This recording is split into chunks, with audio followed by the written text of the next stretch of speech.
All right. So again, my name is Brian Dar. I am a business process consultant with Exvium, and today we're here to talk about an agile approach to HR. Really, this is going to be about me showing you Atlassian tools and how they can support agile HR methodologies. And to do that, I'm going to talk a bit about what we mean by HR, what we mean by agile. I would imagine that many of you already know all about Agile, and that's why this webinar was appealing to you. And maybe some of you are like, oh, I just want a more flexible HR, which is also fantastic. But very specifically, I'm going to talk about one set of tools that's going to help you do this, I think, pretty effectively. So let me just hop into our agenda really quick. What do we have? Yeah, so it's going to be what are we defining by HR? What are we defining by Agile? I'm going to look right into the tools after that. I'm going to show you some workflows, some knowledge bases, some tracking processes, service desk related things. If all that sounds different or scary to you, please don't let it be. This is all really useful stuff for managing processes that are always changing. After that, I'm going to talk a little bit about our company, and then I'm going to talk about a couple of case studies that we use internally, sort of best practices around HR practices in our medium-sized business here. And hopefully you can use some of those back in your lives, either in HR or anywhere. So what is this all about? Specifically today, I'm going to talk about people and processes. We all have these important things that we have to get done at work. So for example, you may need to onboard people. You may need to track people through a transfer process.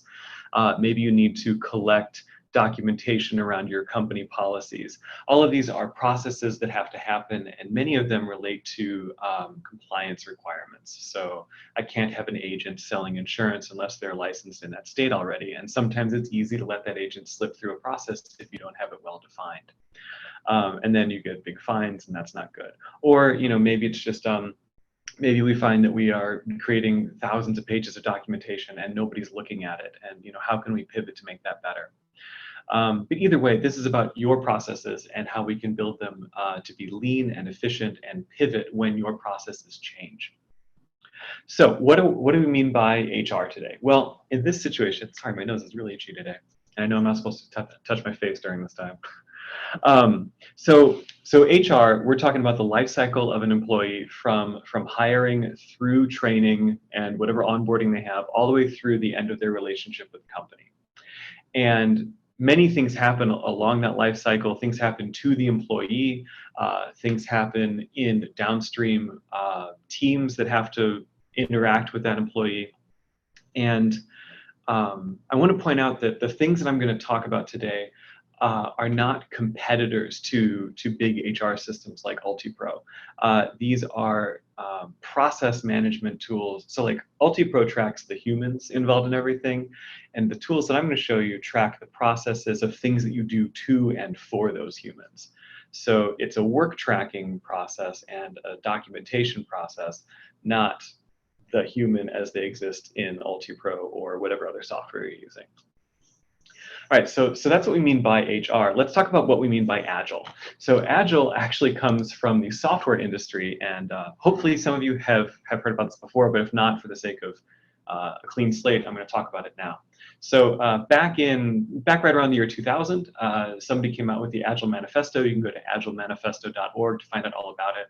And it was a response to what has become, it's almost a retronym now, waterfall processes, phase gate processes. We have to get all the requirements done first, then we have to do this analysis phase, then we have to build chunk A, then we build chunk B, then we test everything, and then we release it. And what people were finding is that was disastrous.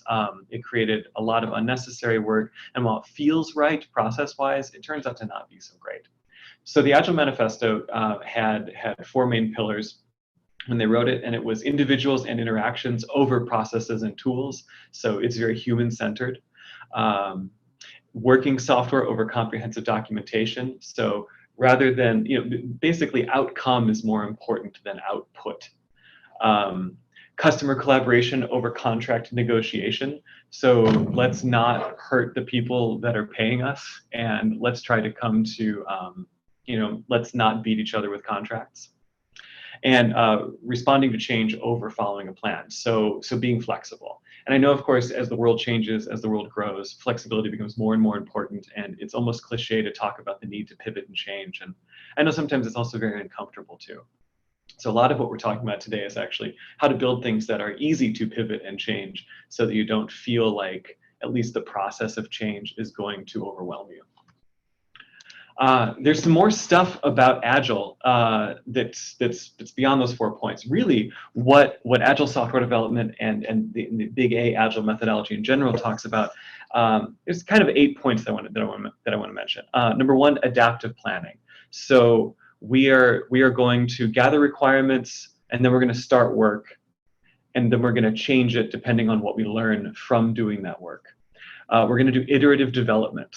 So that's point number 2. So we're going to build something, we're going to check it, we're going to build something more, we're going to check it. We're not going to spend 6 months in a closet building something and then showing it off and then having everyone go, yeah, that's maybe what I wanted 6 months ago, but I don't want it now. Microsoft Clippy is a very good example of this. Actually, the next 2 points I'm going to make. Early delivery of value. So you want to build something and get it to your customer as fast as possible. It's better to be paid 1/12 of what you're going to make every month than it is to be paid once at the end of a year. You want your customers using whatever it is you're building. In the case of software, it's obvious, it's just software. But in the case of HR or facilities, you want people to be able to use spaces as quickly as possible. You want them to benefit from processes as quickly as possible. The next one is continuous improvement. That is very important for Agile. So we're constantly looking back and learning from what we're doing. And maybe every month we have a retrospective. We talk about and really for some teams it's every 2 weeks. How are things going? How are we getting along as a team? What can we change in our processes? The next point is pushing decisions until the last possible minute to maintain flexibility. So if I decide very, very early on in a project that we're going to do it a certain way, that may not be the right way. And if I can hold off on that decision, if I can gather information, if I can build, the things that I can build for now up until a decision point, I'm going to be that much closer to the optimal solution at the end of my process if I hold off on decisions. I know that sounds like procrastination. It did to me at first, but it's actually a really good way to maintain flexibility. Documentation where needed, but not too much. We tend to really over-document things in a lot of industries. And I'm going to show you a tool today that allows for collaborative wiki-style documentation with full history tracking and permissioning so that you can document what you need, and then when it changes the next day, it's no problem. You can change it the next day. And also rapid and flexible response to change, I talked about before. But going back to that metaphor of working 6 months in a closet only to deliver something at the end of that nobody wants, the longer you spend on something in isolation, the more you're going to have your ego invested in this thing that you've built. And I think the more resistant you're going to be to change and to opinions from the outside once you present it. So if you build for a day, and then get feedback, socialize that, talk to your boss, talk to your coworkers, then they also have a buy-in too. So not only are you not feeling defensive when you have to change the thing that you worked on, you're also building it more in alignment with what everyone needs anyway. So the Microsoft Clippy example that I mentioned, that was an example of building something that nobody wanted. I don't know if anybody remembers this. It was this little animated paperclip that showed up on Microsoft Word back in the 90s, and it was just obnoxious. I think they spent, and this might be apocryphal, but something like $1 million to develop this. And turns out nobody wanted it. So what you want to do is deliver early and then iterate. So if I put something into market that's maybe just a little assistant, it doesn't have to jump around and be animated, just a little help bubble. And then we find out if customers like that or not. Well, then we can work on animating it and making it cute later on. But to do this whole big bang rollout just wasn't effective. So in summary, Agile is about empowerment. You are empowering end workers, end users, frontline people to sort of define processes and to send feedback up the chain. It's about adaptability and transparency. It focuses on teams and individuals, so it's human. It's about outcome over output. and it's about repeatable processes that improve over time. So really a break from the traditional bureaucracy of creating things. All right, so that's a lot of mumbo jumbo about Agile. We're going to get into the tool really soon. All right, so why Agile HR? Why should we apply these software industry principles to our human resources principles? Well, number one, it gives you a massive competitive advantage. Agility manifests itself at all departments and all levels of a company when you apply it. And so if you're faster at adapting to the needs of your clients, in the software world, it's people that are going to buy your software. In the HR world, it's the needs of potential candidates, it's the needs of your employees. The faster you are at adapting to their needs, or the faster you are at adapting to a changing labor force market, the better advantage you'll have to hire the right people and to maintain the right people. You'll be the one getting the good employees and keeping the good employees. Another reason to do Agile HR in particular is that iterative is better. You don't want to build it from the beginning perfectly. And for me, as a perfectionist, that was a very hard concept to grasp. I was the guy building things for like 6 months and then expecting everyone to love it right afterwards. And it never works like that. So I finally learned from that. You don't know what you don't know when you start a project. So building a little bit, getting feedback, building more, getting feedback is a really good way to go. Responsiveness. Your internal employees. I'm sorry, I have a slide on this. Your internal employees, your potential new hires, the changing regulations. You want to be responsive to all of those things. I don't think it's an overstatement to say that the world's changing faster every day. And so being responsive to that keeps you ahead of the game. Quality. Agility also talks about retrospection, teamwork, and supporting people. And when you do those things, when you stop and say, how are our processes? Are we angry at each other at the end of every day? Or do we have a smooth working team? Just the ability to be introspective on a team is extremely important. And that ultimately increases the output of your employees, increases the quality of work. And people are just happier, and happy people tend to stay in jobs longer. And then you have the cost of turnover, yeah. And finally, speed.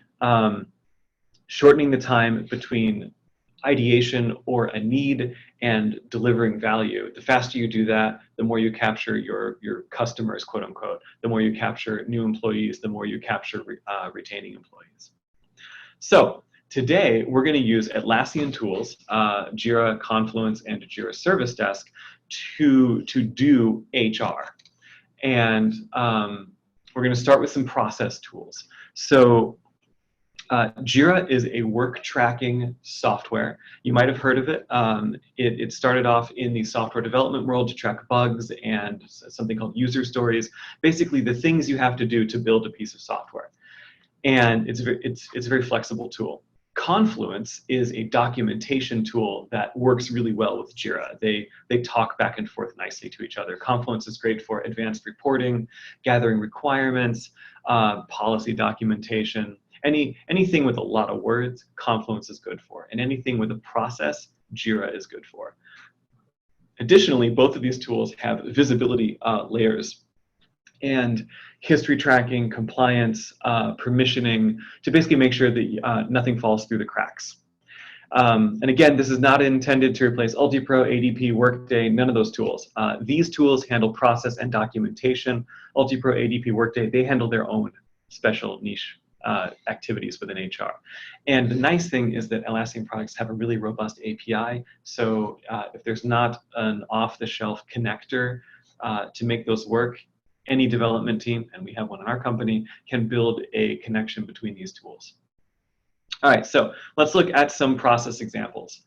You know what? All right, I'm going to hop in the tool and get away from the slides. So we're going to talk about workflows, accountability, big visible information radiators, and compliance right now. So this is a view of Jira. This is this work tracking software, and I'm looking at one issue in Jira. I have a project in Jira that is called trainer recruitment. So in our company, we do a lot of training on software development and also using these Atlassian tools. And when we have a new trainer, we use a workflow. It's basically dog fooding our own products, if you've heard that expression before. We use our tool to track the onboarding of these people. So in this situation, I've got an issue. I'm onboarding Jesse Pinkman, for those of you who like Breaking Bad. And if I click Edit, I've created fields that relate to things I need to know about Jesse Pinkman. So I can put in his name, his email address, his phone number, his address, skills that he has. I can put in his t-shirt size. I think he's probably small. I can put in a general description of him. And then I can assign his onboarding to a certain person. And I'm going to update this ticket. So I can see over here that I am the assignee.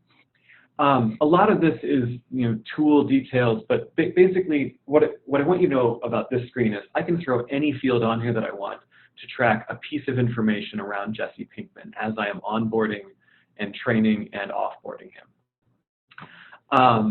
The next most important thing about this tool, Jira, is that you can build a very flexible workflow. So this is the workflow that we use to onboard new trainers, or at least it's the one we used 6 months ago. And this is a workflow that we made ourselves. We can add any number of statuses. So watch a class for us is a status. I can drag it around and add new statuses if I need to. We can add any number of transitions and call them whatever we want. And the nice thing about Jira is that when you build a workflow like this, typically humans are doing work in these statuses. So right now we're doing onboarding. He's filling out forms for us. We're talking to him. And then on a transition, I can have Jira do work for me. So in this situation, I can have Jira make sure that there is an assignee when he moves to in review. Or in the case of, let's say, onboarding insurance people, let's say that my people have to go through a class. Well, I can automatically set the assignee of this issue to the instructor of that class when they show up on the first day. Or I can notify downstream teams of tasks. So, for example, again, if I'm onboarding an insurance agent, because that's one of my client projects right now, that's very deeply in my mind. Let's say they get hired, they are ready to sell. Well, they're going to need a laptop. They're going to need access to the phone system. They're going to need someone to confirm licensure.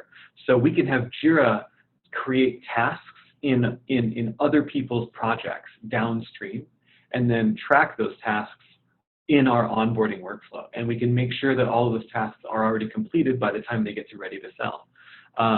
So this really takes care of compliance. It's really a fantastic thing. So Jesse's going to go all the way through this process, through watching a class, through interviewing, through contracts. He's going to be an assistant instructor for a while, and then finally he's done. He's a full instructor. At any point in this workflow, I can move him down to not a fit. And then he'll just stay there forever unless I need to reopen his ticket, in which case the transition I created was reopened back into inquiry. I can also put him on hold at any point during this workflow. So maybe a global pandemic happens, and people aren't hiring for a while, or maybe all of our instructors, actually all of our instructors teach remotely as well, so that's the in-person thing's not a problem. But either way, maybe something happens, he needs to go take care of somebody for a while, so we put him on hold, and when he's ready to restart the process, we pull him out of hold and we drag him through here. So the big takeaway from this is that this is an incredibly flexible workflow that not only tracks and defines the processes that our company has defined, but it also it ensures compliance. It can be automated to create tasks for other groups external to this project. It can validate that certain fields or that certain activities have happened before he progresses through the workflow.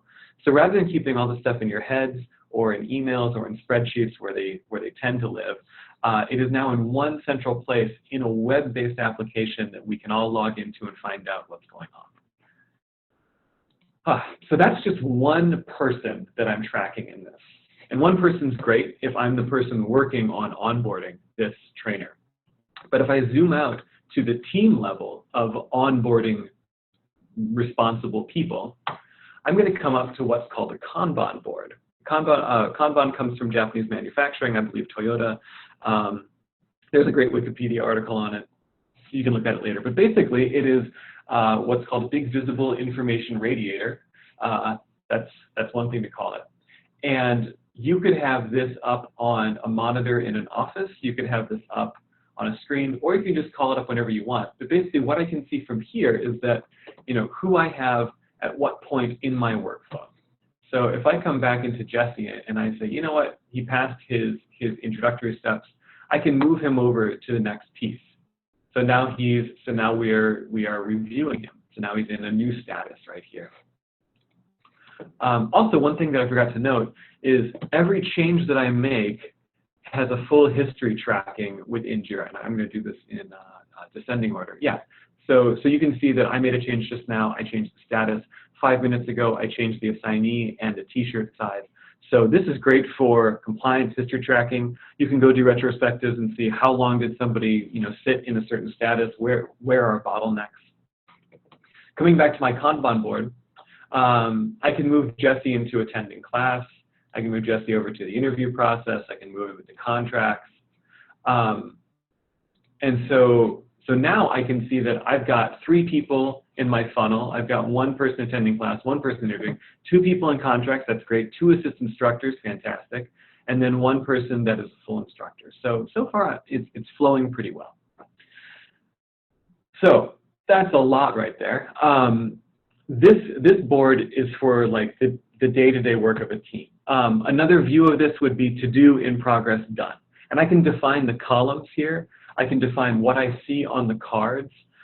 So I can put extra fields on the cards. You can already see that this person is the assignee. You can see this this little highlight here. It sort of shows a relative timeline of how long it's been in this column.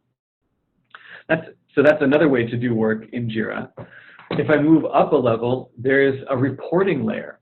So I've built a dashboard around this project as well. So what I see right now is a pie chart about all issues in this project and who is assigned to them. So Brian, me, is handling 1 person in this project, and there are 10 unassigned people in this workflow. That's not so good. We should probably have everybody assigned to a shepherd throughout this process. I also have a statistical filter showing me the same thing. I've got the assignee down here. So Brian has 1 person who is in the watch a class status. And so this is assignee by status. Or I've got a list of everyone in this project. And you can see that the statuses are all updated here.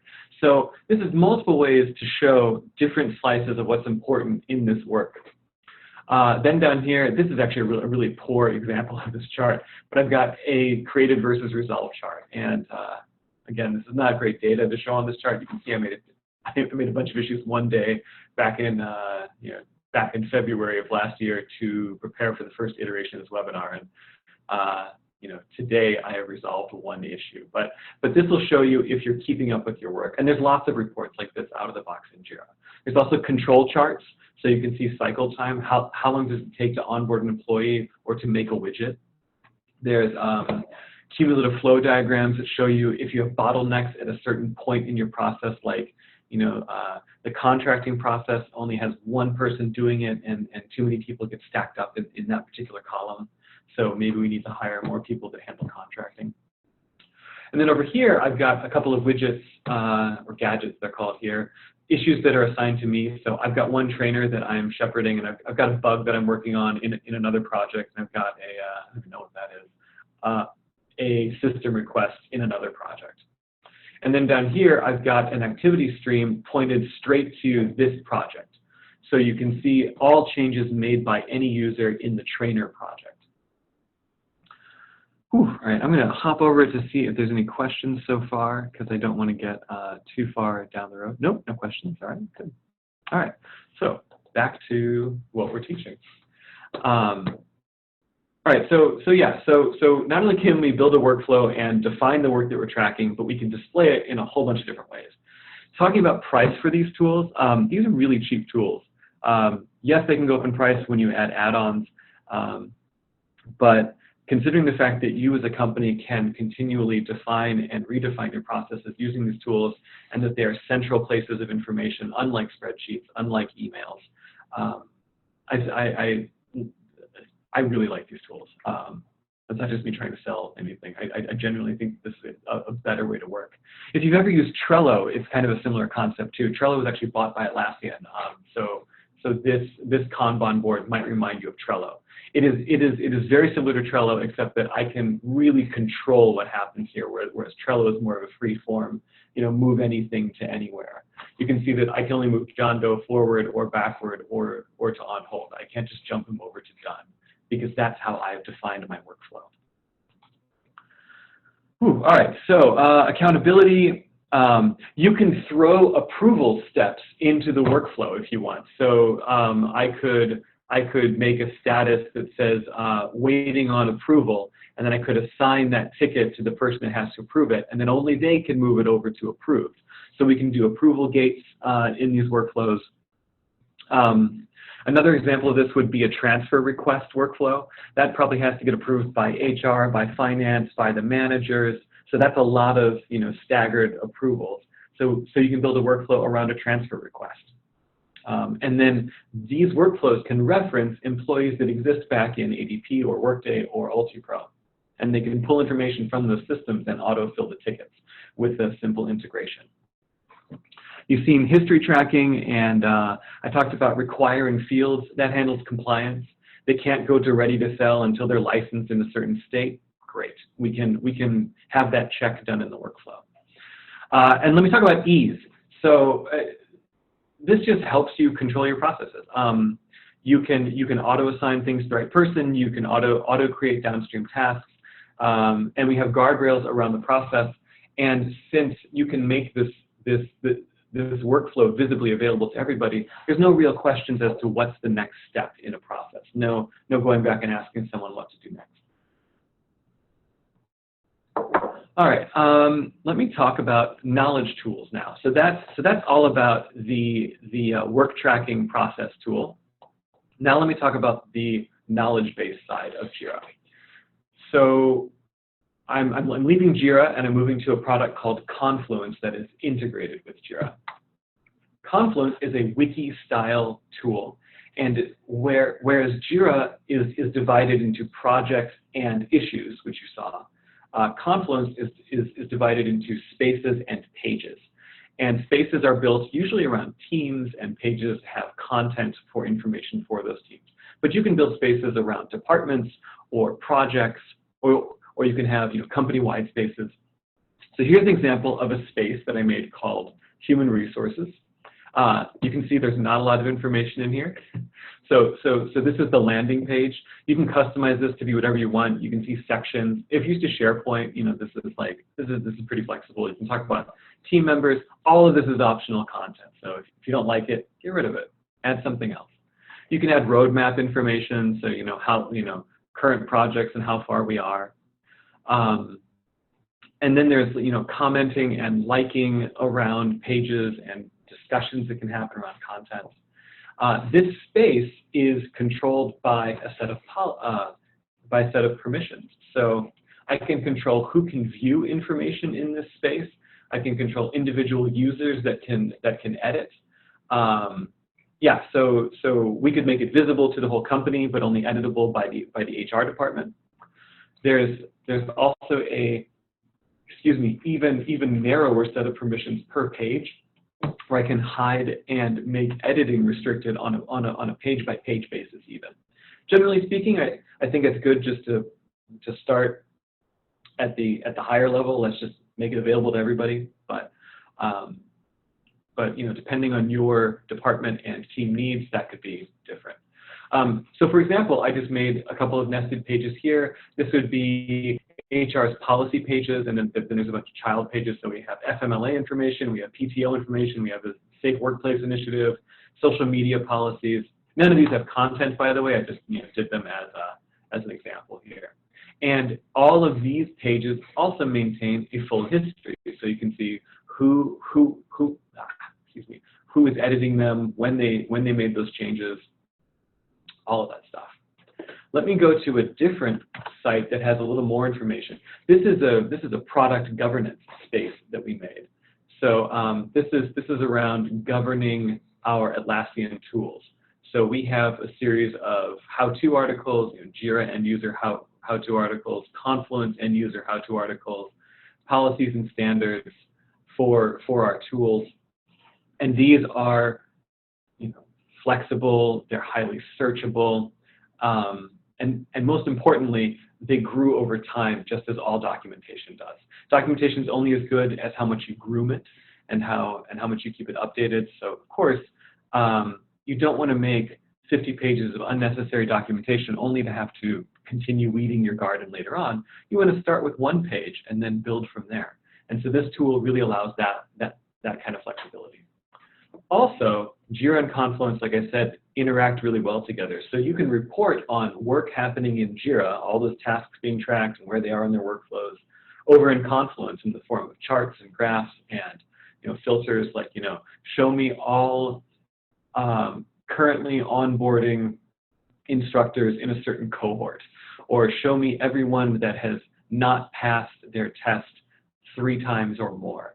And I can flag them over in Confluence and write information around those Jira issues over here in my documentation tool. Any questions about that? Not yet. All right. So hopping over into combining those two, I want to talk to you about the concept of a service desk. So Atlassian, the maker of these tools, is fond of saying, and I think I agree, that almost every department in a company is a services department. Facilities provide services to everyone else. HR provides services. Legal reviews contracts. Marketing runs campaigns on behalf of other departments. And as such, there's these connecting points between departments that is frequently emails, phone calls, water cooler chats. And those connecting points often get blurred. They get misprioritized. And so instead, what you can do is you can make a service desk portal, and you can try to route, and you're not always successful, but I think it's a great place to start, try to route all requests through this portal. So for example, I've got an HR help center help desk.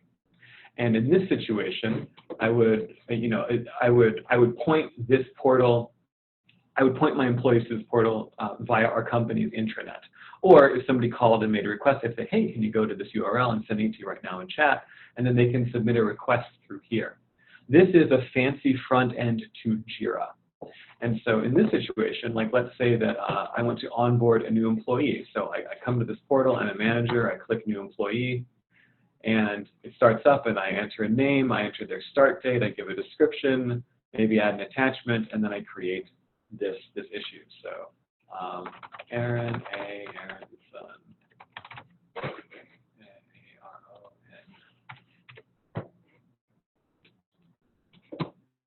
And we'll come back and look at that ticket in a minute. But I can always log back in and I can see where this ticket is. And then currently, I have it configured that I could escalate this ticket, or I could resolve or cancel as the person requesting it. I'm also getting email updates about the progress of this ticket, which is quite nice, or I can turn those off. And I can always come up and see all of my requests up here in this portal. So again, this is a fancy front end to Jira. You could do this in Jira anyway, but if you have a very large organization, a service desk per department, I think actually makes a lot of sense. Some other neat ideas that I have seen, employee exits as well, opposite of an onboarding, general questions to HR. One of my favorites is this kudos idea. So basically, you would log into this HR portal and leave a message about something good that someone did. And I would put more fields in here. I'd say employee name, department, and then tell me what they did. And Atlassian does this, and so you can anonymously, or not anonymously, there's probably a checkbox, report something good someone did, and then they get flowers or a card or something on their desk the next week. And Atlassian actually hooked this up and batch processes them so that they just have to click a button and they all get printed up, and then their interns pick them up and deliver them around. So that's just a nice human-centric way to use a service desk. And then you can also split up your requests into needs approval. So a leave request, a travel request, a purchase over $100. But again, this is super flexible. So depending on your company and department needs, you can build this as you go. In addition to all of that, your service desk can connect to a knowledge base. So Jira, again, connecting to Confluence. And I'm trying to remember of any articles that I have living over in Confluence. Yeah, so if I start, searching for a particular thing, help me with a thing, it's going to search my connected knowledge base and start serving up articles. Even if I go and start to make a ticket, it's going to start finding, and basically this is finding the word help. And I can control how this search behaves. But this is an example of, let's say that I'm putting in a request for a purchase. Well, this article pops up that says, are you requesting something under $100? Don't worry, you're fine. So I can deflect tickets as well with this attached knowledge base. Oh man, so that's a lot of information. So how does all this fit into your organization? Well, it's much less expensive than the larger enterprise tools. So it's especially good for smaller organizations, but even good for big organizations that have a lot of processes to keep track of, and you need visibility into those processes, and you need guardrails and compliance around them. And again, this is really okay. Even if you already have Workday, ADP, UltiPro, we can feed data into those systems and pull data from those systems. And we're going to track the work done to and around humans over here, and we're going to report on and have other information about them stored over here. So work and information, and they connect via an integration. Yeah. So let me talk for just a brief minute about our company. I've got a couple slides. I'd be remiss if I didn't. So we are an Atlassian Platinum Solution Partner. Atlassian makes this software, but they don't provide services around it. So we as a company, as XPM, we provide training, consulting, and custom development around all of this. So we'll do implementations, we'll do migrations, we'll do custom consulting. We also have a, well here, let me dive into each of them in a slide. So for training, we train on Confluence and Jira. We train on all the products for end users. We do portfolio for Jira, service desk. Around consulting, we do customized configurations. We help with business transformations around Atlassian tools. We do ongoing support. So put us on a retainer, call us up whenever you want. We also have a sister company called Oasis Digital, and they do custom development, actually full stack development. And so if you need an add-on made for Jira, or if you need a special connector between two systems, or if you need to, pretty much anything. If it's got an API, these guys can build it. They're really fantastic. So these are actually some of the apps that we built for the ecosystem as well. If you do need to get a hold of us, you just go to xpm.com. which I presume you've already been here because you landed on our webinar, and just click on Contact. This form is actually connected, thanks to those nice developers, into our Jira service desk. And so this will create a ticket over in Jira, and our coordinators pick it up and run it through a homegrown, I'm forgetting the name of it right now, basically client interaction workflow. All right, that's the end of the commercial. Thank you for bearing through that. I've got a couple more case studies that I want to talk about, but first I want to ask, oh yeah, I want to hop over four questions. Who is your ideal customer? Pretty much any. If you are looking for starting with these products, if you're already using these products and need to make them better, pretty much anywhere along that life cycle, we can help with. This company, XPM, focuses around Atlassian products, but my title is business process consultant, so I work around the processes, like not just the tools, but also like, hey, have you considered this as part of your processes outside of these tools? Yeah, and so the question I'm seeing, I've got a small business, 2 to 5 people. We run a full Atlassian shop. Yeah, so if you're looking to get more out of your tools, if you're looking to run them better, if you're looking just to train everybody on them, that's actually one of our big models is we want to train people and then walk away if possible, because you know your processes better than we do. So if we can train you deeply, then you can be self-sufficient from there. So for example, we have a Jira boot camp that is a 3-day intensive admin course. We have an Atlassian User Academy that is a half-day end user. I'll be interested to see if this Washington D.C. happens with the current environment. But we teach all of these online as well. Thank you for asking those questions. I appreciate it. So I have a couple of non-tool related use cases around work that we do in our company. I'm just going to hop through them really quick. Let's see, where is that? Oh, yeah, slide 1. All right. So I'm going to talk about talent acquisition. So we obviously have to hire people too. And how do we acquire talent? Well, first of all, we have a training coordinator position that is an entry-level position.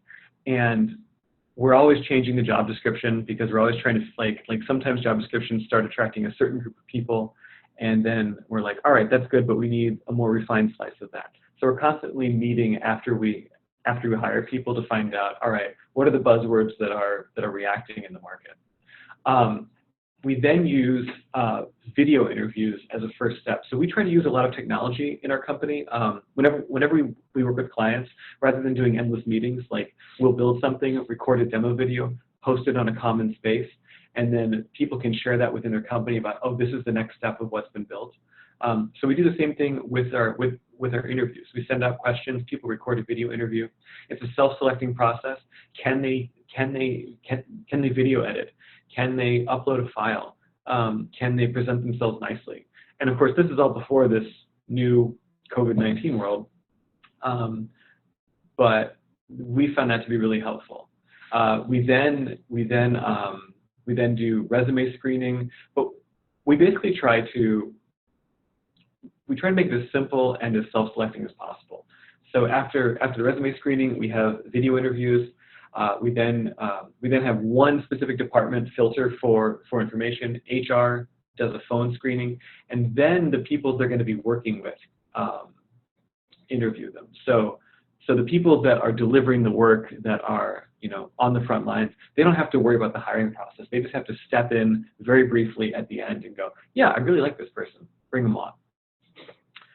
We do the same thing with our developers, but in a slightly different way. So again, for a self-selecting process, one of the biggest things we do is we have them hop on a call. Well, first they do a video interview, but then we have them hop on a call, and they have to do coding with our team live. So we'll have a problem in mind, and this tells us so many things so quickly. It tells us, can they work on a team? Are they confident in the tool? Can they even use the tool? Because resumes look great, but can you code? And so our process here is also constantly changing. So we're always debriefing off of it and saying, all right, what can we change? How can we improve the initial process? Do we need a better coding example? But again, if we can get people into the work in a shared environment right away, we find that that's a much better litmus test for how they're going to perform later on.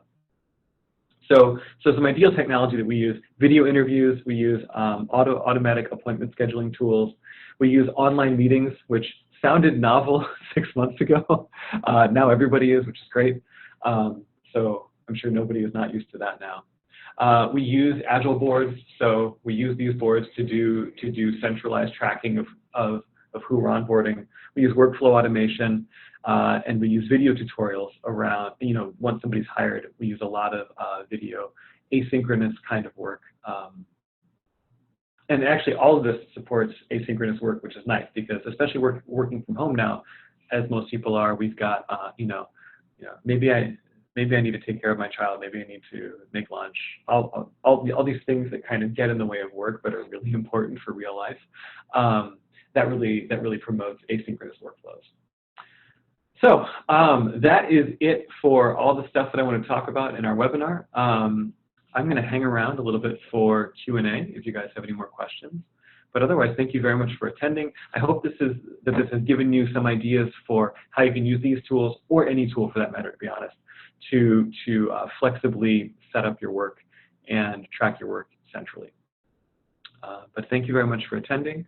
I'm going to sit on for another minute looking for questions, but otherwise, have a great day, and hope to talk to you again sometime later.